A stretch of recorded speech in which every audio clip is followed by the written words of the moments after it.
you today and to talk about this topic. I won't give much of an introduction, but really quickly in my career, I've spent over 25 years managing individuals and managing managers. And for 10 of those years, I was managing a team, excuse me, I was managing a team of account managers where I had the opportunity to travel with those account managers and visit their customers. And I would have the chance to observe their interaction with their customers face to face. And over time, I saw many wonderful examples of leadership presence and customer interaction, and I saw a lot of other opportunities for improvement. And over those 10 years, I slowly kind of kept moving in the direction of building this as a passion of mine, this topic coaching around what you see today is presented as think and act like a leader. I will quickly add that there are a number of different ways that you can refer to this topic. Traditionally, and you can see on your screen that think and act like a leader is also known as, traditionally you might have heard this topic referred to as executive presence or professional presence or leadership presence. And I call that out because throughout the next hour as I'm sharing this information with you, I might go back and forth in reference to a number of those different titles, but it all falls under the same umbrella. And the concept of this leadership presence is something that I'm assuming that since you're on the call today, that you already have some passion of your own on this subject. And again, I'm glad that you're here. One of the things that I'm going to start off the bat here and just mention to you, again, since you're already here, you might already have this kind of mental approach to this topic, but so much emphasis is traditionally placed on academics and technical aptitude and credentials. And all those are, of course, very important. But there are a number of studies that have been conducted that show that the technical aptitude and the credentials are not necessarily in first place when it comes to the importance of one's career.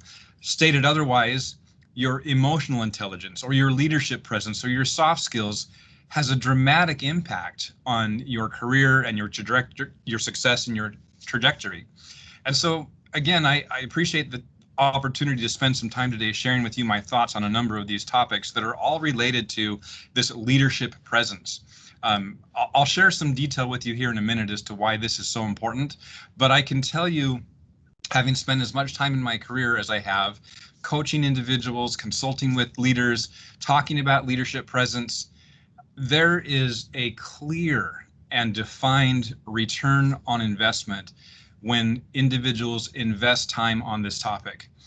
I've seen this over and over again with regards to, the level of impact will increase. You'll progress in your career. You're going to be remembered. You'll be listened to more by your superiors and your peers, and you'll be considered more an important member of your team as you develop these leadership skills. Now, there is one comment that I would make as we kind of start transitioning to the actual content of this presentation, and that is to say, there really are no big shortcuts to increasing your executive presence. There is some low-hanging fruit, and we'll talk about some of the low-hanging fruit, but there aren't any big shortcuts. Truly, if you want to improve your leadership presence, it's going to take a deliberate and a diligent effort on your part. And so you'll see as we go through this information, and now the next about 50 minutes, there's a lot of information that I'll be sharing that I encourage you strongly. If you don't have the mechanism right now, get ready to take some notes, because I'm going to be sharing with you a number of different topics that you'll want to be taking notes on which ones are most important to you, or topics that you think would be most relevant for you to focus on for improvement. So I'm going to start by kind of asking you the question, from your perspective, what is leadership presence? And this is one of those instances where I'm going to ask you to use the chat feature in this Teams meeting that we're in. Please just take a moment and share with me from your perspective, what is leadership presence? And while you're doing that, I'm noticing a comment by David where he mentioned that nowadays, even in the tech world, good soft skills can tip the balance between candidates for the same job. And that is an incredibly accurate comment, and we'll be covering that in more detail here in just a minute. But again, if you could just use your chat window for a moment and just kind of give me what you would define leadership presence as. I see the first comment in the chat window says, taking care of people. That's a very appropriate comment. More pull than push. I'm going to wait for a couple other comments to come through. I see gravitas, and probably wait just for one more. And next one says winning and maintaining people's confidence, taking responsibility, conveying a sense of gravitas that people want to follow. So what's awesome about what I'm seeing being shared in the chat window right now is that all those comments are basically accurate. They're all accurate and they're very much on point.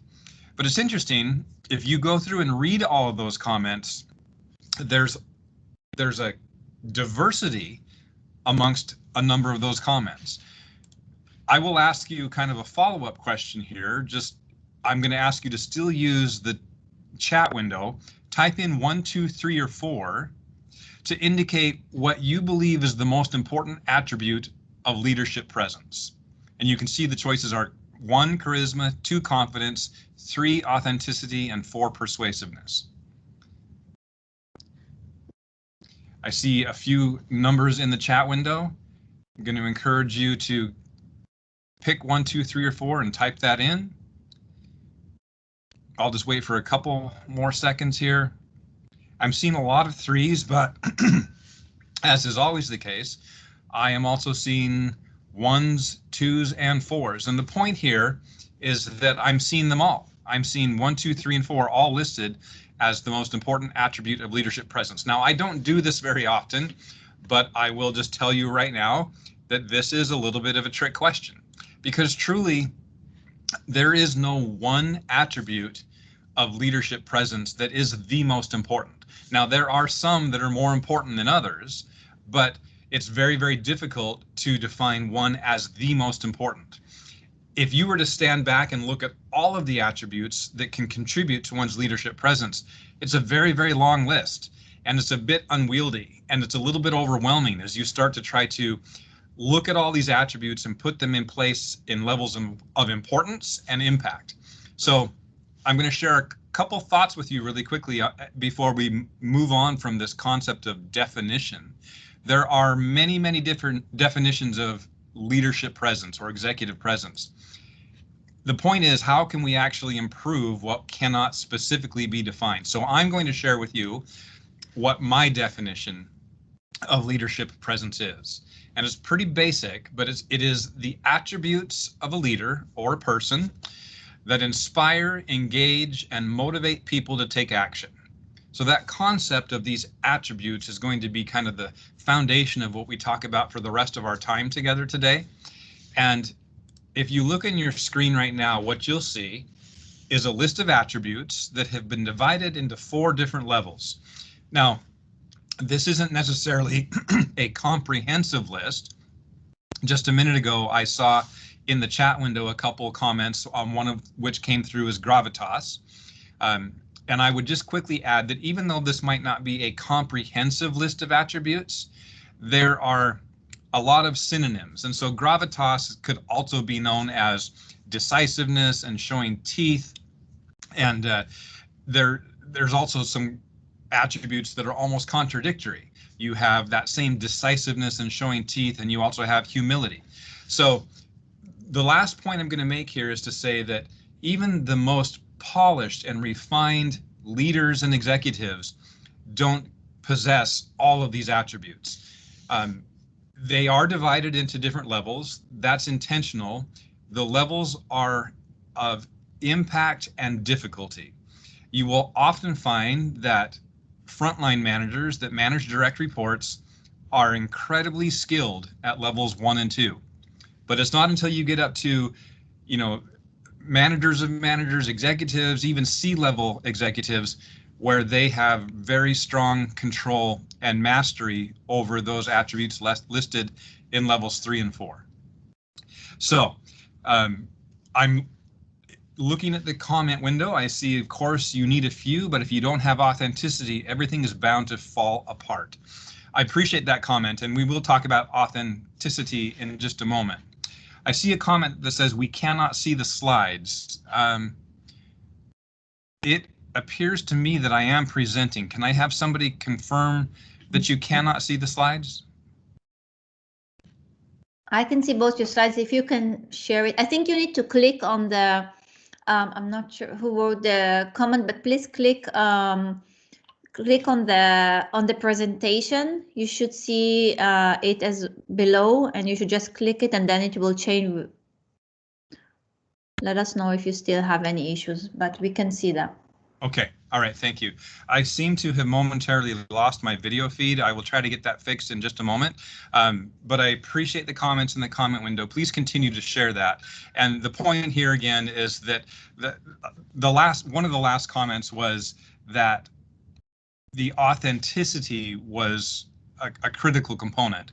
And I just want to follow up on that. So yes, nobody possesses all of these attributes, but some of them are so important that without it, you will struggle mightily to present yourself with this leadership qualities. So thank you for the comments. Please keep them coming, both comments and questions. I really appreciate it. So what we're going to do is we're going to kind of walk through some of these attributes on some of these different levels. We don't have enough time to go through all of them, and we can't dig into all of them, but I'll share some of the highlights. And if there's a certain attribute that you see on the list that is particularly important to you, please feel free to call that out in the chat window, and I will do my best to get to that. So the level 1 attributes, which are defined as physical or visual in nature, are just that. These are some of the more low-hanging fruit because they're the easiest to improve on and make quick. Hold on just one second here. I am seeing another couple comments about the error message you're getting from the webcam. So let me try this. I just tried to turn my webcam off, and so hopefully that error message will go away, and I will try to turn my webcam back on in a minute. I'm going to keep going forward because I do believe that most of you can see the presentation. So that's where I'm going to keep going right now, and if that's not the case, again, please inform me that through the chat window. The level 1 physical and visual attributes, they're just that. And because of that, they're somewhat simple or easier to make changes or modifications to. Now, I'm not going to spend a lot of time on this first topic of appearance, but what's really interesting to me, you know, I've made these comments, I've shared these comments many times, and this one category of appearance is one that almost always causes some level of frustration or concern. And so hopefully to kind of address that frustration or concern, I'm going to start off by saying this. You know, you've heard the kind of the cliches about you never get a second chance to make a first impression, or don't judge a book by its cover. Well, the reason that those cliches exist is because people do that all the time. People judge books by their cover all the time. There's research that shows that within the first 10 to 15 seconds of interaction with somebody, they will make judgments on you based on your appearance. And the point here is that's incredibly unfair. It is just absolutely not fair. But fair or not, it actually is a component of your leadership presence, and it happens. And it happens all the time. So I would be remiss if I was going to share with you the attributes of leadership presence, and I didn't talk just briefly about the topic of appearance. You know, it's a very big topic, and there's a lot of different things that you see on your screen that are just relative to attributes of your actual appearance. There's been a lot of research that's been conducted on this, and one of the studies that was conducted, they went and asked over 500 executives in Fortune 500 or in Fortune 1000 companies how they gauge appearance. And so you can see on your screen the results of that survey. The reason that I show this with you or share this with you is because the good news is, for the most part, the biggest element of appearance is just being polished and groomed, just putting some effort into the way that you show up. Yes, there are things that do or do not impact that you don't have any control over, but for the most part, the good news is that just putting an effort into the way that you show up has an impact on your appearance and your leadership presence. I do see a comment in the chat window that says true leadership has nothing to do with your appearance. And I don't want to spend much more time on this because again, this is something that I've presented so many times and we could spend, a couple hours on this. Please just keep in mind as you think about this topic that it's not fair. It's not fair, but it happens. There's also an element to this which states that a lot of times this is only really impactful on getting that job. If you're going through a job promotion or a job interview, getting through that door, your appearance will have a bigger impact on you getting through that door. Once you get through that door and get to that job or that position, it becomes less important as you can then pivot and define your leadership presence more on other attributes. But anyway, I do want to just kind of wrap the concept up, at least with physical appearance. I will make two more quick comments on appearance. One is about your workspace. There is an appearance relative to the place and the environment that you work in that actually provides a commentary on your leadership presence. And I'm sure that you've all seen people with an office like the one on the left versus the one on the right. And the point being that has an impact with many people on how they would gauge your leadership presence. There's also subtle things such as posture or overt body language that also have an impact on the way that people would gauge your leadership presence. As we keep going, one here that I do want to spend just a moment on is talking about the voice, the tone and the volume of your voice. There is a lot to be said with the way that you project your voice. And just as I mentioned a minute ago, that you can go to complete training sessions that are focused just on teaching you how to effectively shake somebody's hand, there's training sessions that you can go to that are focused exclusively on how to understand and modify or change the tone and volume of your voice if necessary. I'll give you a couple of really quick examples. There is something that I believe, just from my personal perspective, has emerged, say, in the last few years, which can be referred to as upspeaking or high-rise speaking. And I'm going to try to demonstrate that for you right now.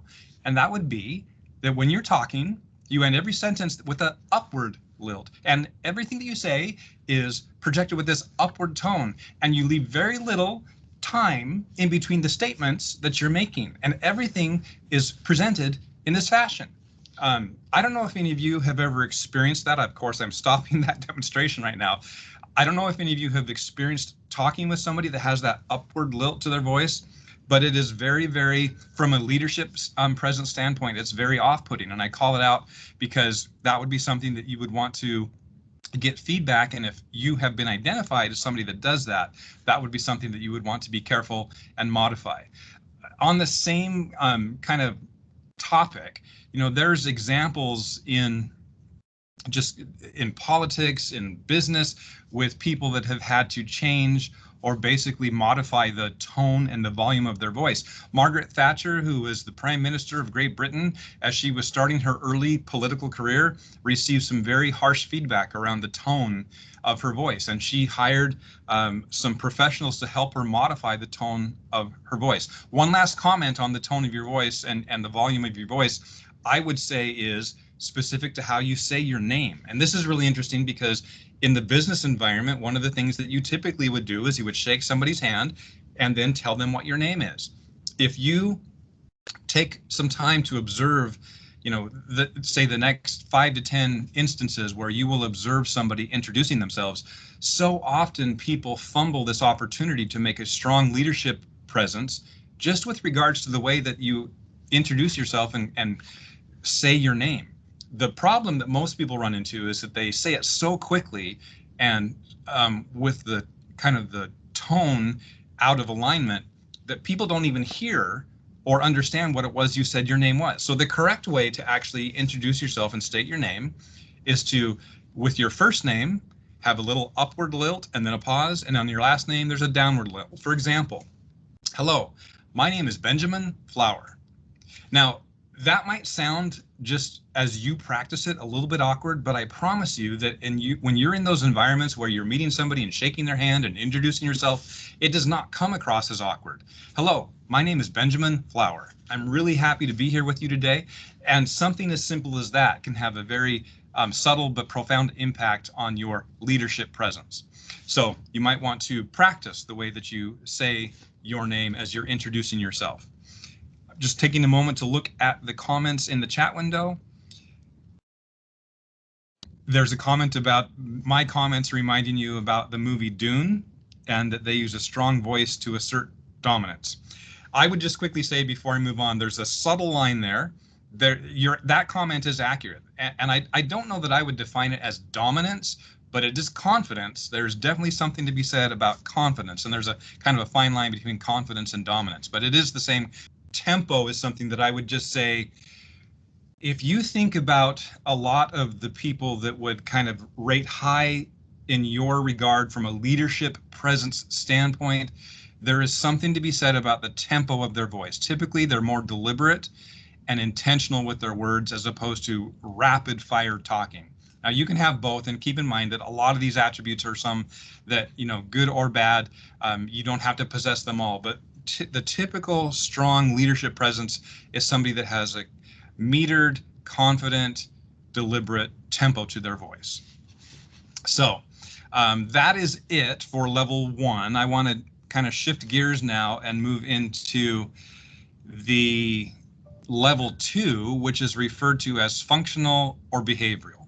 Now, keeping in mind that these are, intentionally presented in increasing levels of difficulty and impact. Now we're talking about level 2, and the first attribute that I'll spend a moment on is talking about work ethic and drive and determination. Now, I'm going to assume that most of you know what work ethic and drive and determination is, and so I won't spend a lot of time on that.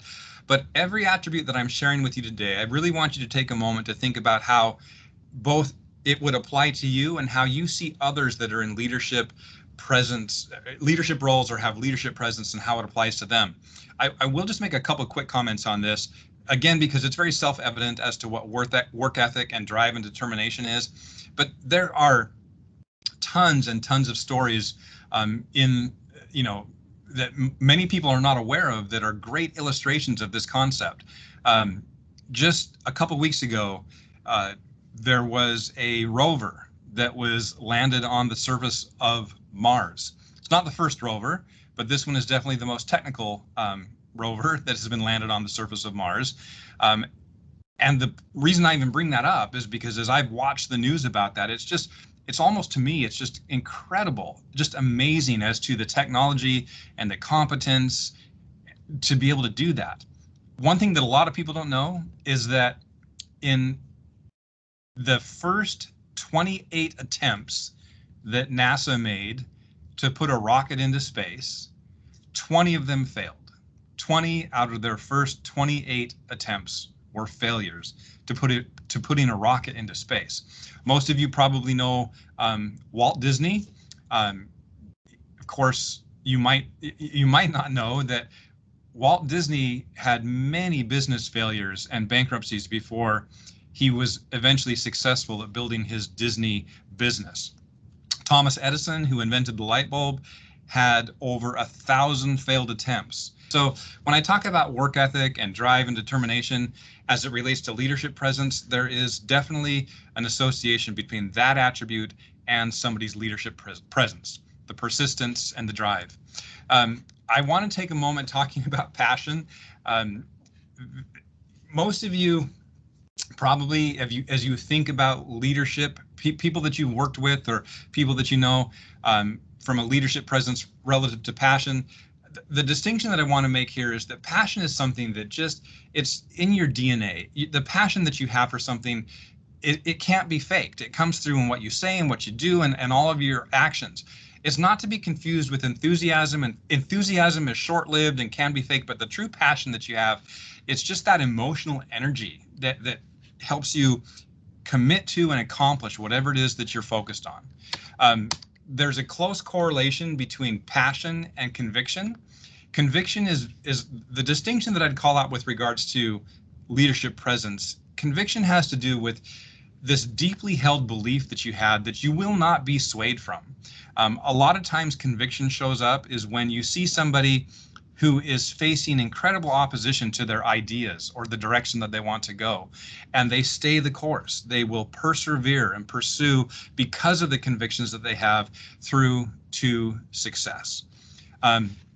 There is a comment that I want to make on the next attribute is relative to being detail-oriented or prepared. Now, we only have an hour to go through all these attributes today. I would just quickly add, if you would like to dig deeper into any of the attributes or this topic, by all means, you can find me on Facebook or LinkedIn, reach out to me, and I'd be happy to have a more detailed conversation with you. I typically, there's a course that I do, which is 4 weeks long, and we spend, 8 hours in workshops and homework assignments and assessments where we really dig into this. And so, I'm having just kind of scratched the surface on a lot of these things, but this topic of being prepared and detail oriented is one that I'll spend a moment just to tell you about a quick story. I mentioned at the beginning of this session about the time that I spent managing a team of account managers and traveling to visit customers, and my opportunity to observe them in their interaction with customers. In that role, the very, very first trip that I took was with an individual where both myself and this individual were visiting this customer for the very first time. They had, of course, a previous account manager. We were there to talk to them about their contract and to renew their contract. It was coming up for renewal. And whenever you sit down in front of a customer, sometimes, or typically the recommendation is to spend a couple minutes just, having chit chat before you dig into the actual meat of what you want to talk about and the reason why you're there. And so we sat down in this customer's office, and across the desk from us, I was prepared to start having some of that chit chat, talking about, where they're from, their family, their kids and whatnot. The account manager that was with me kind of just jumped in ahead of me though. And they started the conversation by saying, "So Chris, do you play Xbox games?" And I really didn't know where they were going with this, but Chris says, "No, we don't really play Xbox games." And the account manager I was with said, "Well, I brought with me a couple Xbox controllers that I wanted to give to you. Do your kids play Xbox?" And Chris said, "No, we don't have any Xbox or gaming consoles in our house." And so the direct report that I was with sat back in their chair for a moment, and just as I was about ready to jump in again, they said, "Well, wait a minute." And they reached over on the floor and they picked up their backpack and they sat it on their lap and they opened it up and they start rifling through their backpack. And as they're rifling through their backpack, they say, "Well, Chris, do you take MCP tests?" And MCP tests are Microsoft Certified Professional Tests that cost money. And Chris said, "Well, I don't personally take MCP tests, but I have people in my organization that do." By the way, Chris was the chief technology officer at his company. And so when he mentioned that there were certain people in his organization that did take MCP tests, the direct report that I was there with said, "Great." And he continued to rifle through his backpack. And to the point where it got to be a little bit uncomfortable, but finally he goes, "Oh, got it." And he pulled out a folder and he reached across the desk and handed the folder to Chris, which was actually a folder that contained a couple MCP vouchers to take the test for free. So he handed it out to Chris, he put his backpack down on the floor, and he started to talk, he proceeded with his talk track as to why we were there today, to get them to renew their contract. And as he was doing that, Chris had opened up the folder and he was looking at it and he goes, "So it says that these vouchers expired 6 months ago." And my direct report became very flustered. He said, "Oh, well, let me see that." And he grabbed it back and he looked at it and said, "Oh my gosh, yes, they did expire. I'm so sorry." That is kind of how most of that meeting went in one form or another. And when I talk about being prepared and detail oriented, there's a lot of different ways that can be applied. But when you think of your leadership presence, when you go into a meeting with a customer, into a meeting with your boss, into a team meeting where your peers are present and you have something to share, there is an incredible amount of impact to your leadership presence relative to you being prepared and detail oriented. So I'm going to move us along. Won't spend much time on this subject relative to being articulate and succinct, but I had mentioned a few minutes ago that with kind of the global diverse workforce that most of us work in, there are a lot of situations where people want to increase their vocabulary because the language that they're speaking is not their native language. Just as a really interesting quick comment, there are applications out there that you can download to your phone, and they will introduce a new word to you every day. And it's not just a pattern of seeing that word every day, but those applications will then walk you through the process of using that word in a sentence up to 5 to 10 times before that word becomes part of your vocabulary. And I just bring that up because relative to the point of being articulate and succinct, there are definitely things that you can do to increase your leadership presence by increasing your ability to be articulate and succinct. See a comment in the window about dictionary.com. There's lots of different apps and resources out there to do just that. Thank you for sharing that. Okay, the last comment that I'm going to make on level 2 is relative to being an expert in your field. This one is a little bit frustrating just from the standpoint that sometimes people want to be an expert in their field when they've only been in their field for a couple of years. Truly, to attain a level of expertise in your field, it takes a fair amount of time. Almost, when you think of somebody that's an expert in their field, it's, almost their entire career has been spent. And it takes that much time to establish themselves.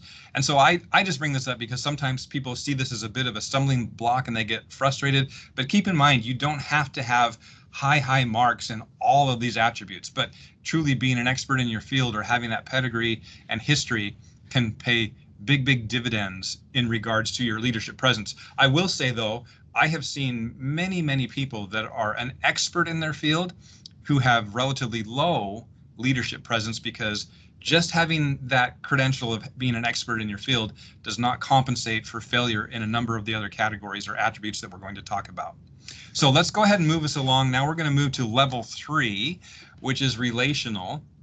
I won't spend a lot of time on these, but keep in mind what I said before, that there's kind of this line that you draw between levels 1 and 2 and levels 3 and 4. And now as we're getting into the relational and the emotional attributes, that is something that has an impact. Those are attributes that you see senior executives handle and kind of master really well.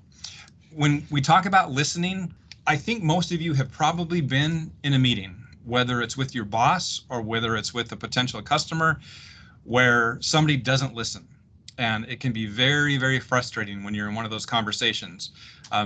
I've had many experiences in my career where I've had to go sit down with executives and share information with them where they have not presented good listening skills.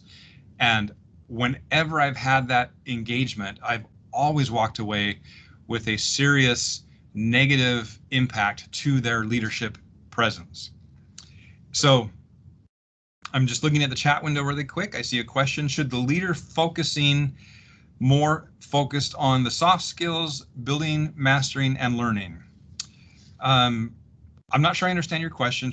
I'm assuming you're saying, should the leader be more focused on the soft skills? If you get, or when you're talking and they don't look at you. It's a little bit of both. And,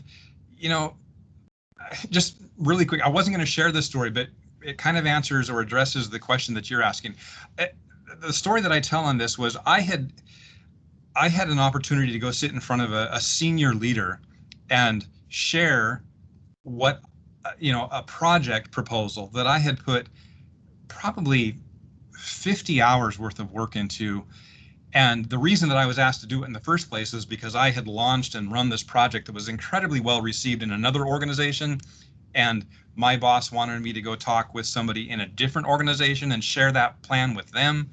And so I did. And after, hours and hours of work into this, really what I had defined as a really well-defined and strategic presentation, I sat down in the conference room with that individual. I had the chance to introduce myself and got maybe 2 sentences into my presentation. The whole presentation was around a program that I had built, which was called the Leadership Bench Program.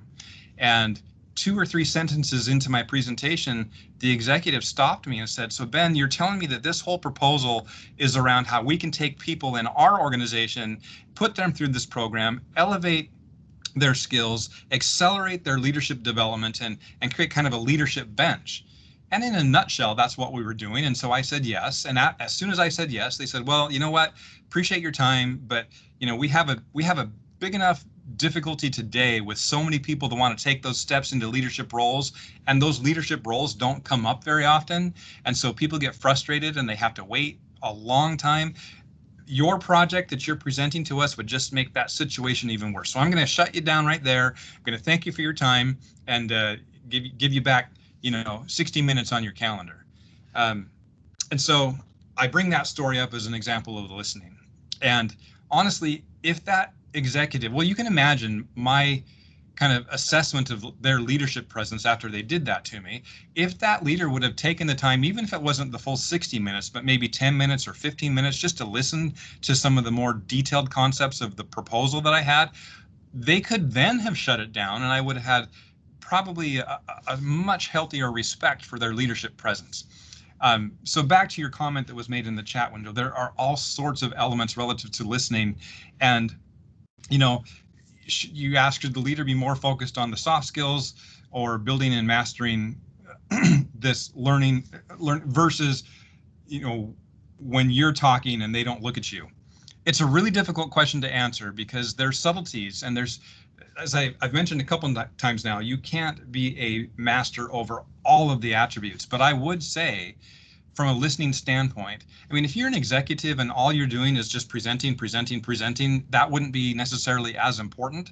But if you're a typical executive, I would say, yeah, you really need to focus on your ability to listen and let the other person know that you hear what they have to say. So thank you for the comments and the questions. Keep them coming. I'm going to move us along. I'm going to make another just kind of quick stop on the subject of accountability. Most people, when they think about accountability, they think about that executive, that organizational or that business or that company leader who, if the company's doing bad or they're losing money or whatever the bad news is, that leader is willing to stand up and take accountability and do what needs to be done to fix the issue. And that is an accurate kind of definition of accountability, but I would just kind of turn that to you and ask you to think about your accountability in whatever role that you're in. In all the years that I spent managing individuals, one of the most frustrating things that I experienced is an individual that would not take accountability. For example, working in a sales organization where we missed quota, or this individual that works for me missed their quota, and then they come sit down and we talk about them missing the quota, and all they want to talk about is how it wasn't their fault.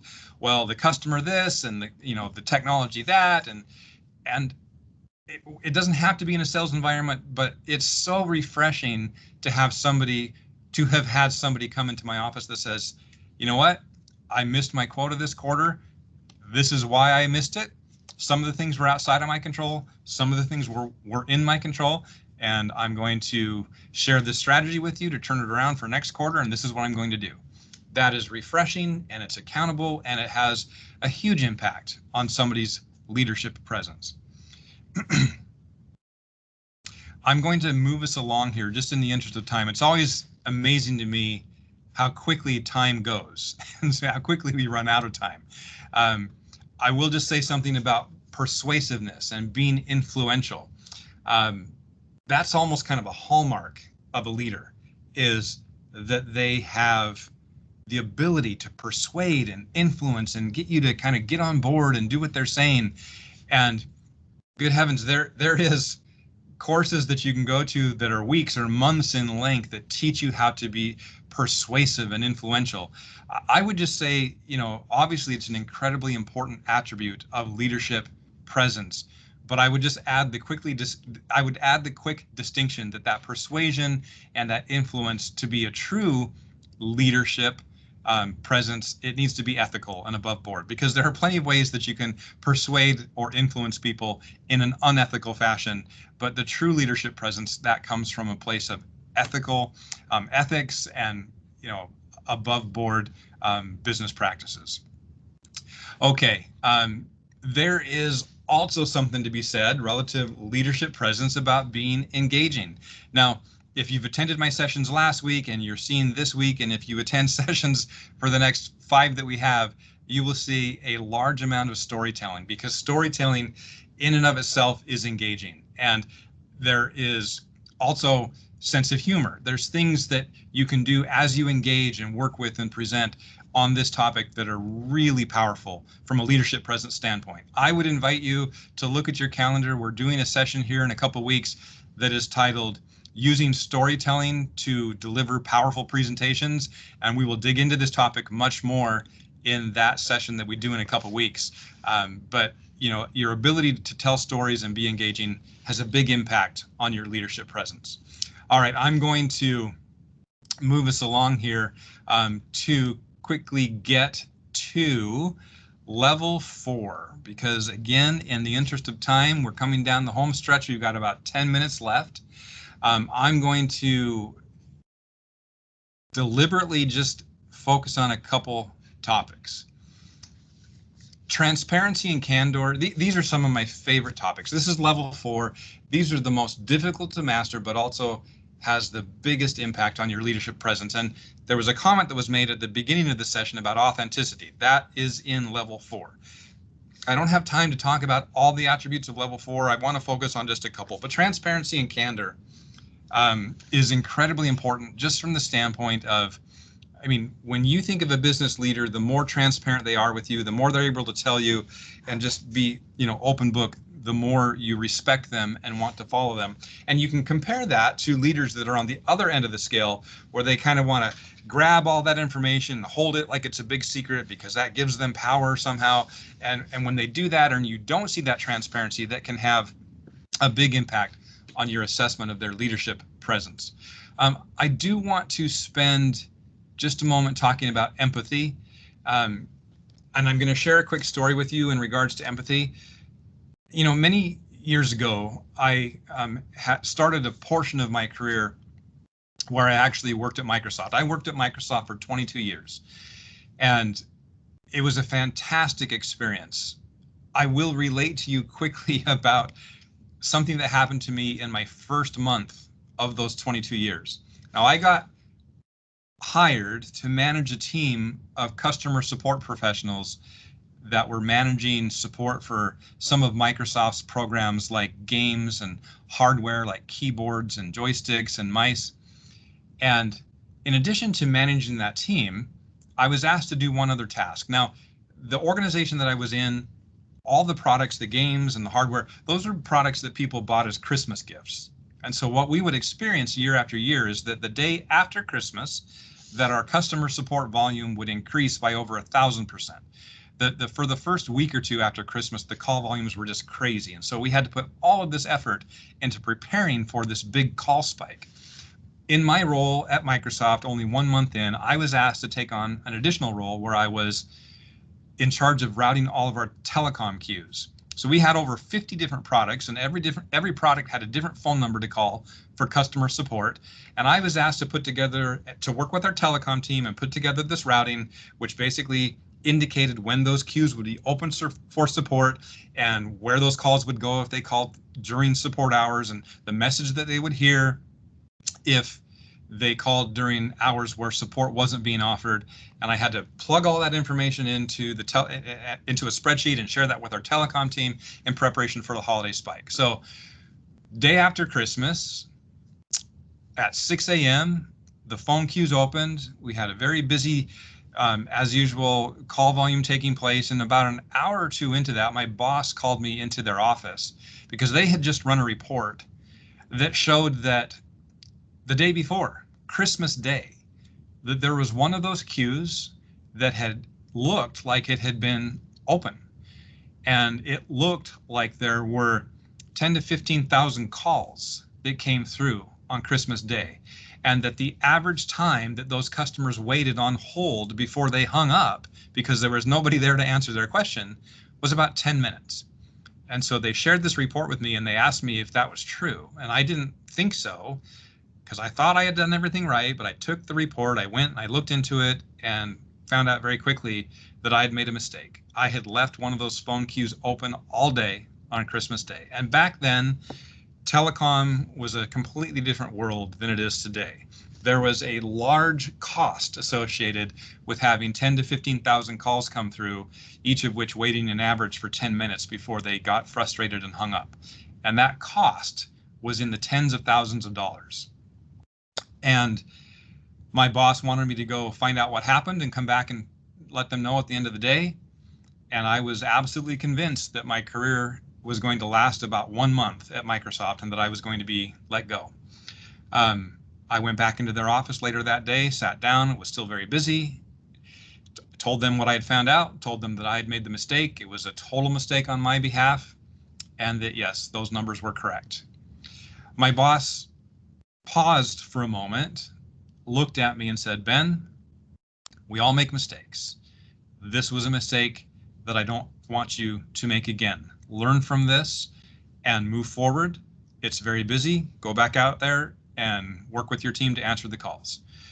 That happened 25 years ago, and it still has an emotional and powerful impact on me as I think back on that experience, because they certainly could have fired me. They had every reason and justification to fire me, but the empathy that they showed me had a dramatic impact on how I viewed their leadership presence. I'm going to make a quick comment about humility, which is humility is, it's very straightforward. It's also, one of those things when you think about leadership presence where somebody has the humility to admit that they don't know everything, they ask for other people's opinions and input, that's really powerful. Integrity. A lot of people see integrity as the traditional definition of, being ethical and not making unethical decisions and being honest and whatnot. There's an element to integrity relative to leadership presence, which is also very important, that I would just quickly highlight, which is doing what you say you're going to do, showing up to your meetings on time. If you say you're going to have that project completed by Monday at 5 o'clock, have it completed by Monday at 5 o'clock. There's an element of integrity on that as well that I invite you to consider as it relates to your leadership presence. The topic of sincerity and authenticity was brought up earlier, and I would invite you to, if there's questions or comments that we've run out of time today to cover, please feel free to reach out to me directly, and I'm happy to spend some time chatting with you about some of these topics. I do want to just quickly, before I hand it back over to Maria, go back to kind of something that I was talking about at the beginning, which was relative to there's no secrets to success. There are some low-hanging fruit, and you can make relatively quick improvements to your leadership presence by taking advantage of some of that low-hanging fruit